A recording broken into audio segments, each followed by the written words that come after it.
सांगली येथील कल्पद्रुम मैदानावरील अयोध्या नगरीत संपन्न होत असलेल्या श्री राम कथा आणि नामसंकीर्तन सोहळ्यात हजारो भाविक भक्त बंधू भगिनी आणि माता आज भक्तिरसात अखंड लावून निघाले होते। आज येथे संपन्न झालेल्या नाम संकीर्तन सोहळ्यामध्ये श्री महादेव महाराज राऊत बीड यांचे कूट कीर्तन संपन्न झाले। याप्रसंगी त्यांनी जगद्गुरु संत श्रेष्ठ श्री तुकोबारायांचा जगी श्रेष्ठ देवाहूनही आई महान हा अभंग कीर्तन सेवेसाठी निवडला होता। वेगवेगळी धार्मिक, आध्यात्मिक, सामाजिक आणि शास्त्रीय उदाहरणे देत त्यांनी आईचे श्रेष्ठत्व भाविकांच्या पुढे विशद केले। यावेळी भाविक भक्तांनी सांगली येथील अयोध्या नगरीत 3 संकीर्तन मंडप हजारो भाविक भक्तांच्या उपस्थितीने अक्षरशः फुलून गेला होता। यावेळी बीड, पंढरपूर आणि आळंदी येथील कीर्तन विद्यालयातील जवळजवळ 200 शिस्तबद्ध टाळकरी आणि मृदुंग वादकांनी कीर्तनाला अतिशय सुंदर साथ संगत केली होती। याप्रसंगी हभ श्री झेंडे महाराज श्री केळकर महाराज, श्रीराम कथा आणि नामसंकीर्तन सोहळा समितीचे कार्यवाह श्री मनोहर सारडा काकाजी, श्री लक्ष्मण नवलाई, ॲडव्होकेट श्री रमाकांत घोडके भाऊ, श्री प्रकाश जाधव, अध्यक्ष श्री प्रमोद जी मालू, राहुल ढोपे पाटील आणि संयोजन समितीचे सर्व मान्यवर सदस्य तसेच समाजातील विविध क्षेत्रातील मान्यवर भक्तजन मोठ्या संख्येने उपस्थित होते। आता मुळामध्ये आम्हाला आकाशच माहित नाही किती मोठे आहे। कळणाऱ्या मंडळीसाठी सांगतो, अगोदर आकाश किती मोठे सांगतो आणि नंतर संतत्व किती मोठे ते सांगतो। तर आकाश किती मोठा आहे, एका सेकंदाला 1,00,000 किलोमीटर प्रकाशाचा किरण धावतो। सावधपणानं ऐका, एका सेकंदाला प्रकाशाच्या किरणाचा वेग आहे 1,00,000 किलोमीटर आणि 1,00,000 गुणिले 60 आलेलं उत्तर 1 मिनिटाचं आहे। त्याला गुणिले 60 आलेलं उत्तर 1 तासाचं आहे। त्याला गुणिले 24 आलेलं उत्तर 1 दिवसाचं आहे। त्याला गुणिले 360 आलेलं उत्तर 1 वर्षाचं आहे। आणि असा ताऱ्यावरून निघालेला प्रकाशाचा किरण माणसाच्या डोळ्यापर्यंत येण्याकरता 1 कोटी वर्ष लागतात। किती वर्ष लागतात? 1 कोटी। म्हणून भौतिक शास्त्रामध्ये सांगितलं जातं की हा तारा पृथ्वीपासून 1 कोटी प्रकाश वर्ष लांब आहे, 2 कोटी प्रकाश वर्ष लांब आहे। एवढं अंतर हे फक्त एका सूर्यमंडळातलं आहे। मी हे सांगतो, एक सूर्यमंडळातलं। आणि असे सूर्यमंडळ एका दिव्य सूर्याच्या भोवती फिरत असतात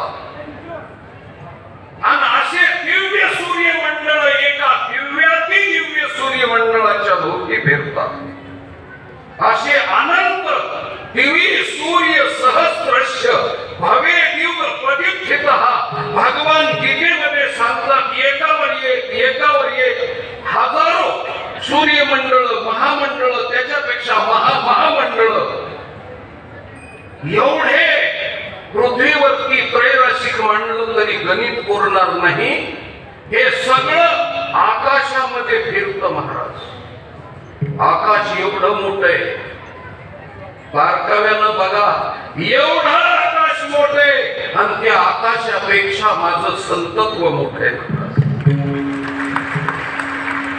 माझ्या महाराष्ट्रातल्या संतांचं संतत्व एवढं मोठं आहे की तुका आकाशा एवढा नवे आकाशापेक्षा मोठा अनुरेणूया महतो महिया।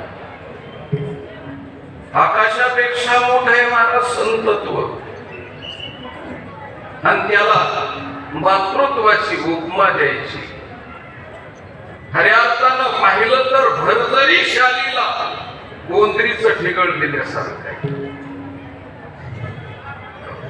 मातृत्व खूप लहान आहे. किती लहान आहे. समाजामध्ये मातृत्व खूप लोकांनी मोठं केलं. साहित्यिकांना मोठं केलं, लेखकांना मोठं केलं, कविकर्त्यांना मोठं केलं, संस्कृतकारांना मोठं केलं, सुभाषितकारांना मोठं केलं, उपनिषदकारांना मोठं केलं.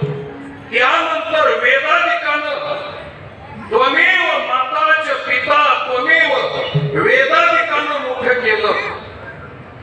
राहिलं कीर्तनकारांना बी मोठं केलं. एवढा मातृत्व मोठं केलं. पण मी प्रश्न विचारतो, आई प्रेम करते पण आपल्याच मुलावर करते का दुसऱ्याच्या? आपल्याच लेकरावर करते. बाळा इकडे ये, सावलीला ये, उन्हात नको खेळू, माझा जीव खासावीस होतो, ये. तो म्हणतो शेजारचा गोट्या नाही का खेळत उन्हात? ती म्हणते गोट्याला मरू दे, तू इकडे ये.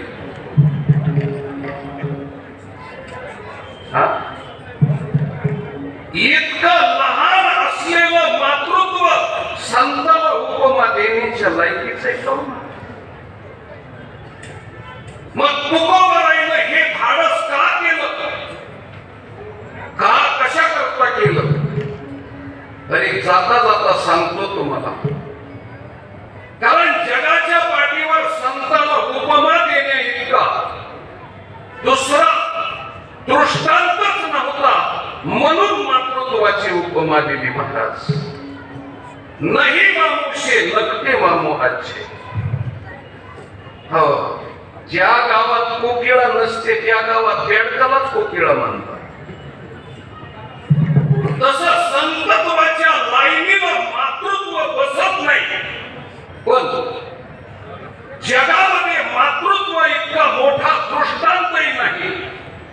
त्याच्यामुळे कुठला दृष्टांत द्यायचा?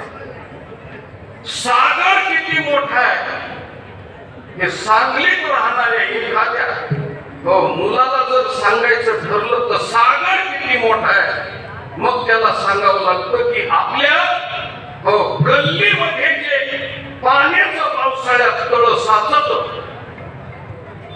तसं सांगलीत नसत साचत, पण तेवढा सागर आहे. काय करावं मग आता? त्याच्याशिवाय दुसरी उपमा त्याने त्याच्यापेक्षा पाहिलेलंच नाही. म्हणून जगामध्ये मातृत्व एवढा दृष्टांत नाही. म्हणून संतत्वाला मातृत्वाची उपमा जगद्गुरु तुकोबाराईनं दिली आणि मातृत्व मोठं केलं नाही महाराज. संतत्व मोठं झालं नाही. हो, मग संताला मातृत्वाची उपमा देऊन संतत्व मोठं झालं का? नाही नाही नाही. काय घडलं? विठ्ठल विठ्ठल नाळेच्या माध्यमातून रक्त आईचं प्रभावित होतं आणि मुलाच्या नाभी कमलापर्यंत बेबीपर्यंत गेल्यानंतर इथं एक मणिपूर नावाचं चक्र आहे. त्या चक्रावरती ते रक्त गेलं, तिथं फिल्टर झालं की मुलाचा रक्तगट होतो आणि आईचा रक्तगट बाजूला राहतो महाराज. म्हणून रक्तगट बदलवण्याची ताकद ह्या नाभी कमलात आहे आणि ही आईची देणगी आहे. मातृत्वाची देणगी आहे. नाभी कमलामध्ये रक्त बदललं जातं हे ना आईला माहितीये, ना बापाला माहितीये, ना डॉक्टरला, ना कंडक्टरला. का? अजून रक्तगट बदलवण्याची फिल्टर मशीन नाही. पण ईश्वरानं फिल्टर मशीन अमूल्य किमतीचा वेळ दिला आणि नाभीमध्ये फिल्टरेशन होतं रक्ताचं आणि दोन्हीला सुख होतं. त्याच्या पुढे जाऊन सांगतो. आणि ही ताकद कशाची आहे? तर आईच्या प्रेमाची ताकद आहे, आईच्या स्नेहाची ताकद आहे. म्हणून रक्तगट बदलतो आणि रक्तगट बदलून त्याला सुख होतो. का? तर प्रेम कसं असतं सांगतो तुम्हाला. एखाद्या वेळेस 10 टन वजनाचं लाकूड पाण्यात टाकलं तर बोलतं जातं. 10 खांडाचं किंवा 10 टन वजनाचं लाकूड पाण्यात टाकलं तर बोलतं